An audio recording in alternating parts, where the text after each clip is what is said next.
Let's cut to the chase. Who is Tyran, why does he have 3 forms, and what the heck am I even doing? Tyran is one of many of my OCs that I desperately needed to figure out designs for. I've already handled the redesigns for the main 6 and Juno, as well as the first designs for Robin and the Victorian cast, but some of the major lore-important characters have always sort of been left to the wayside for me to figure out later. Thankfully, with a lot of them, I've always had at least an idea in mind for what they should look like, and if not, I know their vibes and am at the point nowadays where I can just work from there. Still, I really wanted to go through a proper design process with this man, mainly because he's extremely important to the backstory of my main OC, Dee. I'll info up about that later. Originally, Tyran was based on a combination of Tyrek from My Little Pony and Trigon from Teen Titans. He was meant to be this imposing, powerful figure that Dee would inevitably face, almost like a final boss of sorts, before I decided it would make more thematic sense if the main antagonist was Callie instead. He's changed a ton over the years. I've definitely softened his personality a lot over time. So now, instead of being this maniacal tyrant, he's a tired old man who just happened to get possessed by this batshit insane magic who, for some reason, wasn't smart enough to soul weed correctly. Whoopsie daisy. I designed his demon form based on vibes alone, and I've actually spent a few days working on him because I just could not get his hair right for a while. But the drawing itself was super straightforward. I ended up going for a simple outfit, probably something he would wear on a hunt, as I haven't yet figured out what the royalty would generally wear. Regardless of what it is, I feel like hunting would require something of a dress code for everyone, royal or not, as a huge part of it is not only having the mobility to kill their prey, but also to escape being killed by humans. Doesn't matter who you are, demon hunters are going to try and get you, and you don't want your epic royal swag to cost you your life. With his Titan form, on the other hand, I really wanted to pull some ideas from other sources. My main inspirations were Spryzen, specifically Storm and Legend Spryzen, but I wanted to make him more like a Minotaur instead of an orc like the Bay Avatar. So I grabbed all the references I needed and started working.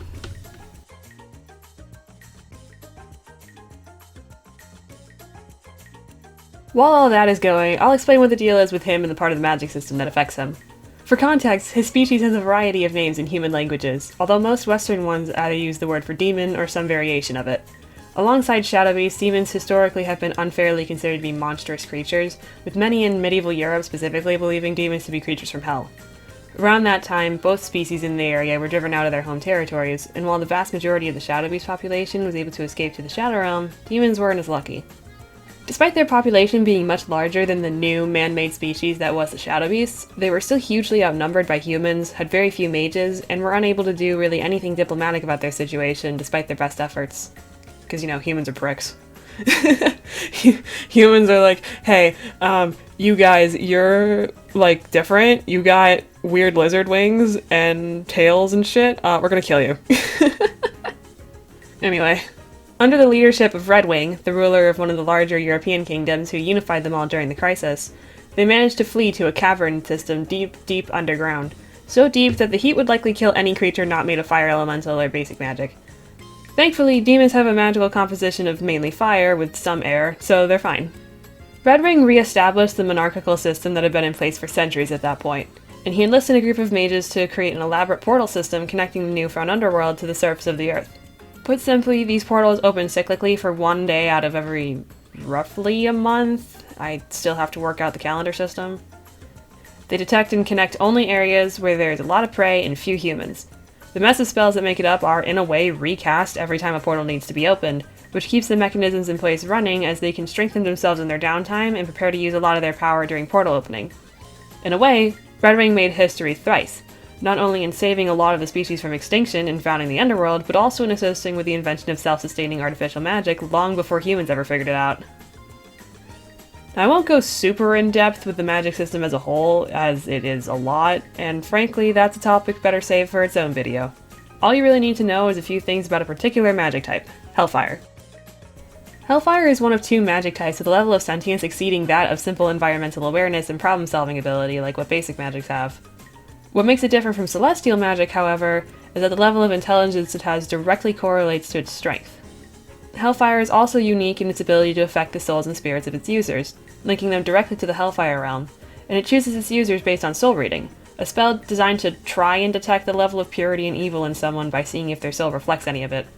It's a difficult, imprecise, and frankly useless spell most of the time, as not only is the world more complicated than just a binary good versus evil, but reading the soul, or in this world the manifestations of a creature's life force, is not exactly the best way to judge someone's character 90% of the time. However, committing abhorrent actions is a good way for the soul to declare you evil, even if only temporarily, so most of the time hellfire magics just wait until someone does something obscene and then becomes theirs, thereby bounding their spirit to the hellfire realm once it's released from their body after death. Another quirk of hellfires is the transformation of its user's body.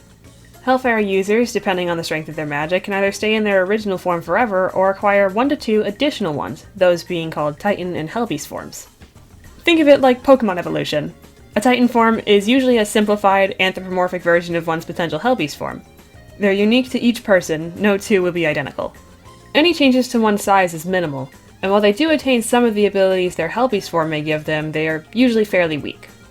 Hellbeast forms are a rare evolution of sorts to a person's Titan form. They are monstrous, often quadrupedal, and vary in size from as big as a rune to full-on kaiju. With extremely few exceptions, once a person reaches this form, their magic is at the point where it can and does completely take over their body, often with no chance of return. Tyran's story, or at least the parts that are relevant to the plot, begin with one particular incident, the death of his parents and his wife Amethyst. All 4 of them were out on a hunt when they unfortunately encountered a group of demon hunters. Tyran narrowly escaped with his life, but the 4 were ambushed, and the humans had, guns or something, so there was nothing he could do to save his family.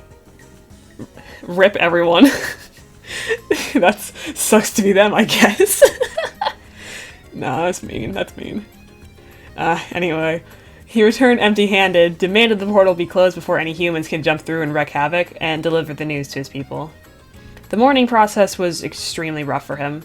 With no relatives to fall back on, and his young children also grieving, he was left to try and continue running his kingdom practically alone. But he persevered to the best of his ability until Hellfire magic mistakenly chose him as its user thanks to improper soul reading. However, this magic was quite strong, and now that it was able to sort of leech off of Tyran's knowledge, it realized that it could twist this mistake into something advantageous for itself. It waited, slowly letting itself get stronger over time and combating Tyran's attempts to get rid of it, until finally it was powerful enough to completely possess its user. You can imagine how terribly that goes for the citizens of the underworld, especially the heirs. I've already talked long enough, I don't want to yap anymore. His citizens do find out that he's being possessed, for even though he kept his magic a very close guarded secret, the mage that was trying to help him ends up revealing after things take a turn for the worse. Tyran does get killed at one point. By whom I have yet to decide, though my current idea is that it happens during a sort of coup d'etat. I think that's how you pronounce that, I don't know, I don't speak French. But how is he important to the story at large? Well, you see, one of his daughters escapes the underworld sometime before his death and finds a friend and protector in a human man around her age. This man just so happens to be the at-the-time user of one of the 4 celestial magics, which TLDR have an entire prophecy about them which foresees the time when the magics will reunite, one being held by a demigod, 2 by humans, and 1 by someone with demon blood. Anyway, the 2 bond over time, eventually falling in love, and they create a family together, with their eldest inheriting her father's magic. So now Dee Dee, a half-human, half-demon, holds the celestial magic eclipse. So basically, while getting possessed and whatnot sucks, if it wasn't for Hellfire's dumbassery, Dee Dee wouldn't exist to be one of the members of the Great Prophecy. Prophecy?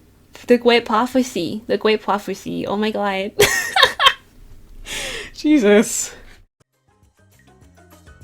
I had begun sketching ideas for the Titan form on my laptop, hence the fuzzier pencil. Right away, I knew I wanted him to have horns and a sort of half-human, half-bull face. Multiple sets of eyes are a very common feature of Hellbeast or Harpybeast forms, and I specifically gave him 6 in that placement in order to match his granddaughter. I had the idea of giving him a fluffy pseudo-mane that came up from his chest and connected to his hair, but I just couldn't figure out how I wanted the hair itself to look for a good while. Yet again. That'll be a running theme. Finally settling on giving him horns in the front of his head as well helped tremendously, as they took the focus in that area away from his hairline. As for the body, I sort of just figured it out as I went. I elongated his torso a little bit and shrunk his wings a lot, you'll see why later, and I tried to put a lot of energy into his pose. Tyran himself is pretty quiet and reserved, but his Hellfire is the polar opposite. It's loud, commanding, even a bit erratic, and I tried to portray its smug overconfidence both in its bodily and facial expressions. The tail is very thin and lion-like, and side note, I am now realizing that not only do all of my Titan and Harpybeast designs have horns of some variety, but each of them also have something funky going on with the tail. I don't have a drawing for hers yet, but Dee Dee's is currently a shadowy kitsune with 2 front horns, Tristan's is a ram with a fishtail, and my AU Hershel's is a griffin thing with spiky horns inspired by deer antlers and 2 long, fluffy tails. And now we got Tyran's. I'm also realizing that a lot of them ended up sort of hybrid, and 2 of them now have lion characteristics. I don't know if I like that or not. I probably should have waited until I had my figure drawing class or done some anatomy studies before drawing him, because I don't even know where to start with drawing muscles. So I just didn't. I'm not putting myself through that extra strain. I'm already stressed enough with school, and this is supposed to be fun. Plus, you guys have brains. You can use your imagination. Just pretend. It's fine. The colors are definitely less varied than I initially intended, as you could probably tell by my revisions to the palette in the middle of drawing, but I actually kind of like the abundance of red and the darker horns to contrast its eyes and fur. The only thing that really irks me, aside from maybe some minor things in the design that I could have done better, is the fact that, to me at least, he kinda lost a bit of the Minotaur inspiration. Up last was the Hellbeast form, the final evolution in a sense. I sketched on my laptop again because I'm finding I actually kinda like using my softer pencil brush for messy concept sketches, and because the portability of using a laptop instead of my desktop computer means I get to draw wherever I am, whenever inspiration strikes.